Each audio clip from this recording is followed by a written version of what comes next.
ababadde mu bifo ebyenjawulo ababadde mu nteekateeka ez'enjawulo abanaffe abannamawogola ababadde wali emirambi mu mukolo gwa Star Josephine Nabulya nammwe mbakulisaayo mu ngeri enjawulo ate mu ngeri emu n'ababadde mu kisaakaate ekyamaama Nabagereka nammwe olunaku lwe lumu lwadde olunaku lwa mukaaga mbakulisaayo era mu ngeri ey'enjawulo.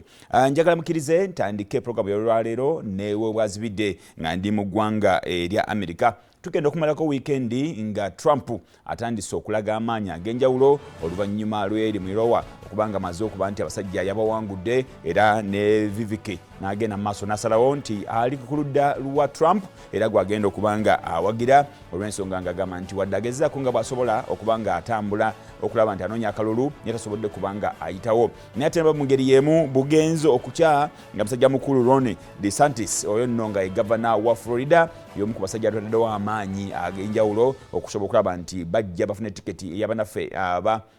na Republic naye kiganye era olunaku olwaleero bugenza okukyanga avuddeyo n'alangirira nti naye agenda kuwagira Donald Trump era nga akalulu akukunoonya president ye DeSantis agambye nti akavuddemu akalekedde musajja mukulu Donald Trump okusobola okulaba nga batambula bulungi. Yalandise bulungi era ne mu campaigns naddala mu nteekateeka gye balina ya debates nga abantu bamutunuulidde oba oliawo ng'ow'amaanyi. Ekisooka ng'essaza mwava erya Florida ly'amaanyi mu ggwanga erya Amerika ate ligenda maaso n'okusalawo abakulembeze bangi abajjukira obulungi ennyo ku mulembe gwa Lugowa akalulu ka mulema ne Bush enteekateeka ya Florida yali y'amaanyi nnyo. Kakati ku mulundi guno ng'asuubidde nti oba oliawo engeri gy'ali nti essaza lina ly'amaanyi ate akoze bulungi ne mu kaseera ka COVID ng'abantu bagamba nti omusajja ono aba agwanidde okubeera ddala ng'afuna tiketi yeesimbewo naye Trump abalaza amaanyi wadde teyajja butereevu mu nteekateeka za debate naye ate asobodde okubalaga amaanyi owokubiri naye avuddemu ate abadde ku mwanjo nnyo. Kakati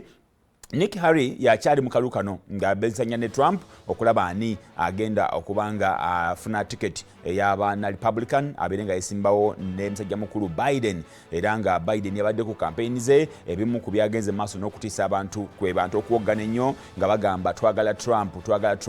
Trump. Bambi yafubye nnyo okubategeeza nti eno rally si ya Trump naye ng'abantu boogera ekyo ekintu kya buswavu. Omuntu wabanga ali ku campaign zo naye ng'ayogera linnya lya muntu mulala oyinza omuyita awuligani oba oliawo ne message ebeera y'amaanyi eri gy'oli era kyandiba nti singa musajja mukulu ono Donald Trump agenda mu maaso n'okufuna ate tiketi y'abana Republican kitegeeza nti aba buterevu agenda kubanga ayinza okuwangula akalulu kano aka Amerika. Nkyogera lwa nsonga nti oba oliawo amaanyi galeese mangi nnyo ng'ate ne polls ne zivaayo ziraga nti akyabisanya era akyagenda maaso n'okuba nti ali mu maaso ga musajja mukulu Biden munna Democratic.